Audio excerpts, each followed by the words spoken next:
urduaudiobooks.com پر آپ سن رہے ہیں سیرت سرور عالم صلی اللہ علیہ وآلہ وسلم، جلد دوم، تالیف مولانا سید ابو العلا مودودی، آواز وجیح احمد صدیقی، پروڈیوسر اظہر نیاز۔ باب دہم، حصہ 4۔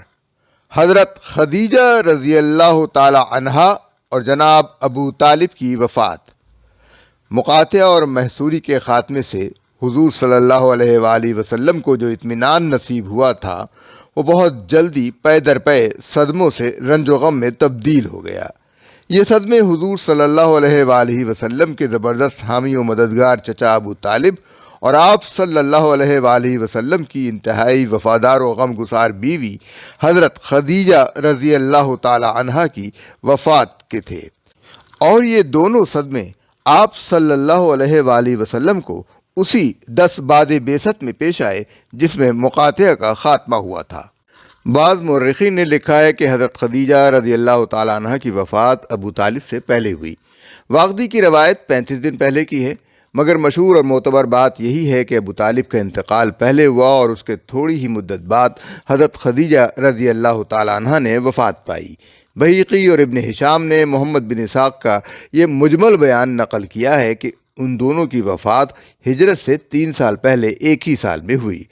ابن عبد البر لکھتے ہیں کہ ابو طالب کی وفات شام سے نکلنے کے 6 مہینے بعد ہوئی اور ان کے 3 دن بعد حضرت خدیجہ رضی اللہ تعالیٰ عنہ کا انتقال ہوا۔ ابن سعد لکھتے ہیں کہ 15 شوال 10 بعد بعثت میں ابو طالب کی وفات ہوئی اور اس وقت ان کی عمر 80 سال تھی۔ اس کے 1 مہینہ 5 دن بعد حضرت خدیجہ رضی اللہ تعالیٰ عنہ نے وفات پائی اور اس وقت ان کی عمر 65 سال تھی۔ ابن عبد البر نے ابو طالب کی وفات کو شوال یا ذیقعد 10 بعد بعثت کا واقعہ بیان کیا ہے، اور مختلف اقوال میں سے اس قول کو ترجیح دی ہے کہ ان کی اور حضرت خدیجہ رضی اللہ تعالیٰ عنہ کی وفات میں 35 دن کا فصل تھا، یعنی فاصلہ تھا۔ حافظ عبد الفرج بن الجوزی نے دونوں کی وفات کے درمیان صرف 5 دن کا اور ابن قتیبہ 3 دن کا فصل بتاتے ہیں۔ مواہب اللدنیہ میں قسطلانی نے لکھا ہے کہ صحیح یہ ہے کہ حضرت خدیجہ رضی اللہ تعالی عنہا کی وفات رمضان 10 بعد بعثت میں ہوئی، اور بلازری نے حکیم بن حزام کے حوالے سے تاریخ وفات 10 رمضان بعد بعثت لکھی ہے۔ کفار کی اذیت رسانیہ۔ رسول اللہ صلی اللہ علیہ وآلہ وسلم اس سال کو عام الحزن، غم کا سال فرمایا کرتے تھے۔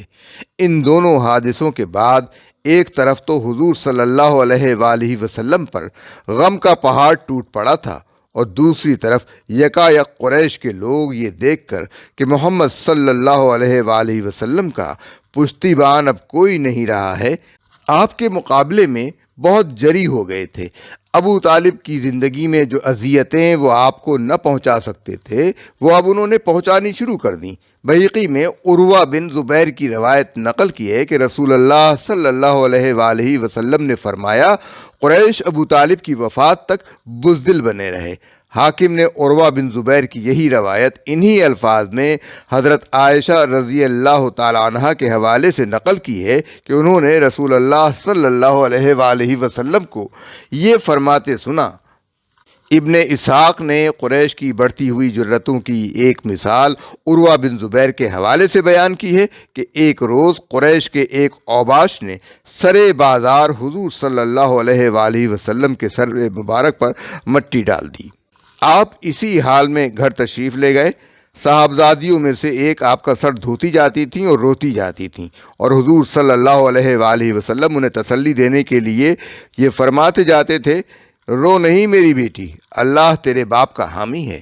امام بخاری رحمۃ اللہ علیہ نے کتاب الطہارہ، کتاب الصلاۃ، کتاب الجزیہ، کتاب الجہاد اور کتاب المغازی میں متعدد جگہ یہ روایت حضرت عبداللہ بن مسعود رضی اللہ عنہ سے نقل کی ہے کہ حضور صلی اللہ علیہ وآلہ وسلم ایک روز کعبے کے پاس نماز پڑھ رہے تھے اور قریش کے لوگ اپنی اپنی مجلسوں میں بیٹھے ہوئے تھے۔ ان میں سے ایک شخص نے، مسلم کی روایت میں تصریح ہے کہ ابو جہل نے کہا کہ تم میں سے کون ہے جو جا کر فلاں شخص کے گھر سے ذبح کی ہوئی اونٹنی، مسلم کی روایت میں یہ اضافہ ہے کہ جو ایک دن پہلے ذبح کی گئی تھی، کہ پیٹ کی آلائش اور اس کا اوجھ اور خون سے لتھڑی ہوئی بچہ دانی اٹھا لائے اور اس شخص کی پیٹھ پر سجدے کی حالت میں رکھ دے۔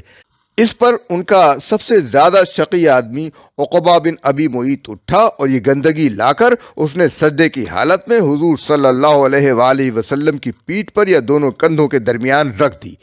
اس کے بوجھ کی وجہ سے حضور صلی اللہ علیہ وآلہ وسلم سجدے ہی میں پڑے رہے، سر نہ اٹھا سکے۔ قریش کے لوگ یہ منظر دیکھ دیکھ کر ہنسی کے مارے لوٹ پوٹ ہوئے جا رہے تھے اور ایک دوسرے پر گرے پڑتے تھے۔ اتنے میں کسی نے جا کر آپ کے گھر میں یہ خبر پہنچا دی۔ حضرت فاطمہ رضی اللہ تعالی عنہا سن کر دوڑی ہوئی آئیں اور انہوں نے یہ گندگی کا انبار آپ صلی اللہ علیہ وآلہ وسلم کے اوپر سے کھینچ کھینچ کر پھینکا اور پھر قریش کے لوگوں کو مخاطب کر کے انہیں بہت بری طرح ڈانٹا اور ان لوگوں کو بددعائیں دیں جنہوں نے یہ حرکت کی تھی۔ حافظ بزار نے یہ اضافہ کیا ہے کہ کفار میں سے کسی نے حضرت فاطمہ رضی اللہ تعالی عنہا کو کچھ نہ کہا۔ نماز ختم کرنے کے بعد حضور صلی اللہ علیہ وآلہ وسلم نے فرمایا، خدایا قریش سے نمٹ لے۔ کسی روایت میں یہ ہے کہ حضور صلی اللہ علیہ وآلہ وسلم نے یہ بات 2 مرتبہ فرمائی اور کسی میں ہے کہ 3 مرتبہ فرمائی۔ بخاری کی روایت ہے کہ حضور صلی اللہ علیہ وآلہ وسلم کی یہ بد دعا قریش کو بہت شاق گزری، اور مسلم کی روایت ہے کہ حضور صلی اللہ علیہ وآلہ وسلم کی آواز سن کر ان لوگوں کی ساری ہنسی رخصت ہو گئی اور وہ آپ صلی اللہ علیہ وآلہ وسلم کی بد دعا سے خوفزدہ ہو گئے۔ ایک اور روایت میں حضرت عبداللہ بن مسعود رضی اللہ تعالیٰ عنہ فرماتے ہیں کہ اس کے بعد حضور صلی اللہ علیہ وآلہ وسلم نے نام لے لے کر ابو جہل، عتبہ بن ربیعہ، شیبہ بن ربیعہ، ولید بن عتبہ بن ربیعہ، امیہ بن خلف، عقبہ بن ابی معیط اور عمارہ بن ولید کو بد دعا دی۔ اس حدیث کو بخاری و مسلم کے علاوہ امام احمد، نسائی، بزار، طبرانی اور ابو داؤد طیالسی وغیرہم نے بھی نقل کیا ہے۔ طیالسی کی روایت میں حضرت عبداللہ بن مسعود رضی اللہ عنہ کا یہ قول بھی منقول ہوا ہے کہ میں نے حضور صلی اللہ علیہ وآلہ وسلم کو اس دن کے سوا کبھی ان لوگوں کے حق میں بد دعا کرتے نہیں سنا۔ اگرچہ اس حدیث کے روایت کرنے والے محدثین نے یہ نہیں بتایا ہے کہ یہ واقعہ کس زمانے میں پیش آیا تھا، لیکن ایک بات اس میں ایسی ہے جو اس کا زمانہ قریب قریب متعین کر دیتی ہے، اور وہ یہ ہے کہ حضور صلی اللہ علیہ وآلہ وسلم پر بحالت سجدہ اونٹنی کا اوجھ ڈالے جانے کی اطلاع جب حضور صلی اللہ علیہ وآلہ وسلم کے گھر پہنچی تو حضرت فاطمہ رضی اللہ تعالیٰ عنہا دوڑی ہوئی آئیں اور انہوں نے ہی اوجھڑی کو کھینچ کر حضور صلی اللہ علیہ وآلہ وسلم کے شانوں پر سے اتارا۔ حضرت فاطمہ رضی اللہ تعالی عنہا کے متعلق ابن عبد البر نے استیاب میں لکھا ہے کہ وہ اس وقت پیدا ہوئی تھیں جب حضور صلی اللہ علیہ وآلہ وسلم کا سن شریف 41 سال تھا۔ زرقانی نے شرح مواہب میں اسی کو صحیح کہا ہے۔ اب ظاہر ہے کہ اس واقعے کے وقت حضرت فاطمہ رضی اللہ تعالی عنہا کی عمر کم از کم 9 سال کی تو ہونی چاہیے، کیونکہ اس سے کم عمر کی لڑکی کے لیے یہ مشکل تھا کہ آلائش سے بھرا ہوا اونٹنی کا اوجھ اور بچہ دان کھینچ کر اتار سکتی۔ اس لیے ہمارا خیال یہ ہے کہ کفار نے یہ بےہودگی اسی زمانے میں کی تھی جب حضرت خدیجہ رضی اللہ تعالی عنہا اور جناب ابو طالب کا انتقال ہو چکا تھا۔ ابو طالب کی وصیتیں۔ علامہ قسطلانی نے مواہب الدنیا میں، علامہ زرقانی نے اس کی شرح میں ہشام بن محمد بن الصائب کلبی کے حوالے سے لکھا ہے کہ جب ابو طالب کے آخری وقت میں قریش کے سردار ان سے ملنے کے لیے آئے تو انہوں نے قریش کی خوبیاں اور ان کے فضائل بیان کرنے کے بعد ان سے کہا کہ دیکھو، اس خانہ کعبہ کی تعظیم ملحوظ رکھنا، اسی میں رب کی خوشنودی ہے، صلہ رحمی کرنا، ایک دوسرے پر زیادتی اور حق ماری نہ کرنا، دعوت دینے والے کی دعوت قبول کرنا، سائل کی حاجت روائی کرنا، صداقت اور ادائے امانت کے پابند رہنا۔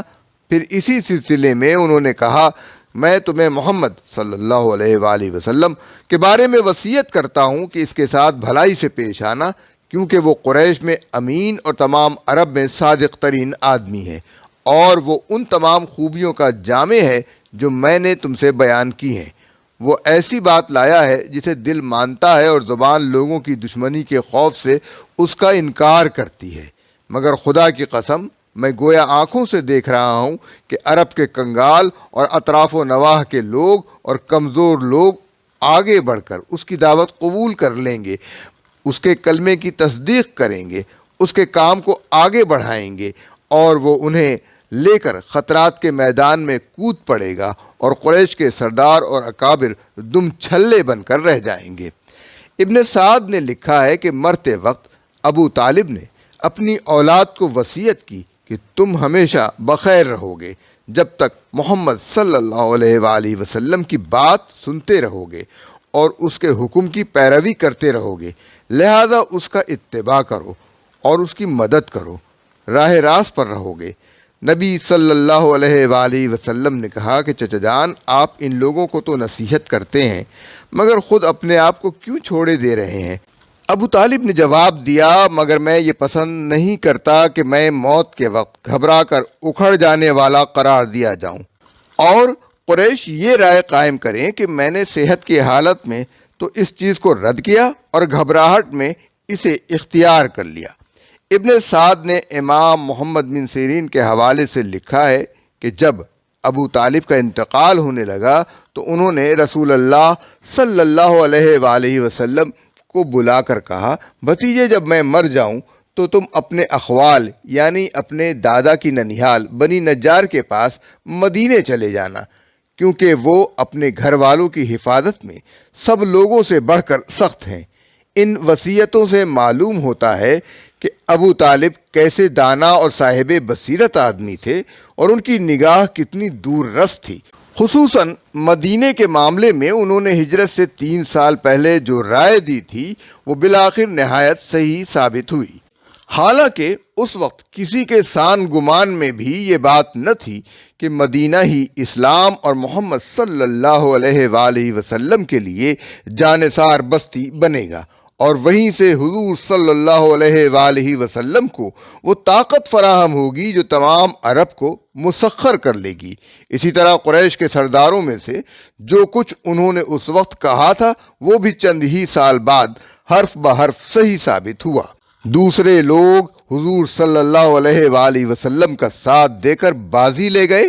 اور یہ سرداران قریش پیچھے کی صفوں میں پھینک دیے گئے۔ ابن عبد البر نے استیاب میں حضرت عمر رضی اللہ تعالیٰ عنہ کے زمانہ خلافت کا واقعہ لکھا ہے کہ ایک روز قریش کے شیوخ، جن میں سہیل بن عمرو رضی اللہ عنہ اور ابو سفیان رضی اللہ عنہ جیسے لوگ شامل تھے، امیر المومنین سے ملنے کے لیے آئے اور وہ اجازت کے انتظار میں باہر بیٹھے رہے۔ اس دوران میں بلال رضی اللہ تعالیٰ عنہ اور صہیب رضی اللہ تعالیٰ عنہ اور بعض دوسرے اہل بدر کو اندر بلایا جاتا رہا۔ ابو سفیان نے شکایتاً اپنے ساتھیوں سے کہا، کیا وقت آیا ہے کہ ہم جیسے لوگ باہر بیٹھے ہیں اور ان غلاموں کو اندر بلایا جا رہا ہے؟ اس پر سہیل رضی اللہ تعالیٰ عنہ بن عمرو نے کہا، آپ حضرات اس کا شکوہ تو اپنے آپ سے کریں۔ جب اسلام کی دعوت دی گئی تھی تو ان لوگوں نے سبقت کی اور آپ لوگ پیچھے بیٹھے رہ گئے۔ ابو لہب حضور صلی اللہ علیہ وآلہ وسلم کی حمایت کے لیے اٹھتا ہے اور پھر پلٹ جاتا ہے۔ ابن سعد نے لکھا ہے کہ مکے میں جب حضور صلی اللہ علیہ وآلہ وسلم کے ساتھ لوگوں کی بدسلوکیاں حد سے بڑھ گئیں تو ایک روز ابو لہب آپ صلی اللہ علیہ وآلہ وسلم کے پاس آیا اور کہنے لگا، اے محمد، جو کچھ تم کرنا چاہتے ہو کرتے رہو۔ ابو طالب کی زندگی میں جو کام تم کرتے تھے اسے جاری رکھو۔ لات اور عزا کی قسم، میرے جیتے جی کوئی تم پر ہاتھ نہ ڈال سکے گا۔ اس کے بعد جب حضور صلی اللہ علیہ وآلہ وسلم گھر سے باہر نکلے اور ابن غیطلہ نے سرے بازار آپ صلی اللہ علیہ وآلہ وسلم کے اوپر گالیوں کی بوچھاڑ کر دی تو ابو لہب اپنے گھر سے نکل آیا اور اس نے ابن غیطلہ کی بری طرح خبر لی۔ اس پر وہ شور مچاتا ہوا بھاگا اور بولا، اے قریش کے لوگو سنو، ابو عتبہ بھی دین آبائی سے پھر گیا۔ اس شخص کا اصل نام حارث بن قیس بن عدی السہمی تھا۔ قیس بن عدی کی بیوی بنی مرہ کی ایک کاہنہ غیطلہ نامی تھی۔ اس کی ساری اولاد اسی عورت کی نسبت سے غیاطلہ کہلاتی تھی۔ اس کا شور اور ہنگامہ سن کر لوگ ابو لہب کے پاس آئے اور ماجرا پوچھا۔ اس نے کہا، میں نے عبد المطلب کا دین نہیں چھوڑا ہے، مگر میں اب اپنے بھتیجے کی حمایت کروں گا کیونکہ اس کا کوئی سرپرست باقی نہیں رہا ہے۔ قریش کے سرداروں نے کہا، یہ تو تم نے بہت اچھا کیا، صلہ رحمی کا حق ادا کرنے کے لیے تیار ہو گئے۔ اس کے بعد کچھ روز تک نبی صلی اللہ علیہ وآلہ وسلم امن میں رہے اور ابو لہب کا لحاظ کر کے لوگوں نے آپ صلی اللہ علیہ وآلہ وسلم کو ستانا چھوڑ دیا۔ آخر کار ایک دن ابو جہل اور عقبہ بن ابی معیط باہم صلاح و مشورہ کر کے ابو لہب کے پاس آئے اور اس سے کہا، ذرا اپنے بھتیجے سے یہ تو پوچھ لو کہ اس کا دادا اور تمہارا باپ عبد المطلب کہاں جائے گا۔ ابو لہب نے نبی صلی اللہ علیہ وآلہ وسلم سے یہ سوال کیا۔ آپ نے جواب دیا، جہاں ان کی قوم جائے گی وہ بھی وہیں جائیں گے۔ ابو لہب نے اپنے دوستوں کو حضور صلی اللہ علیہ وآلہ وسلم کا یہ جواب سنا دیا۔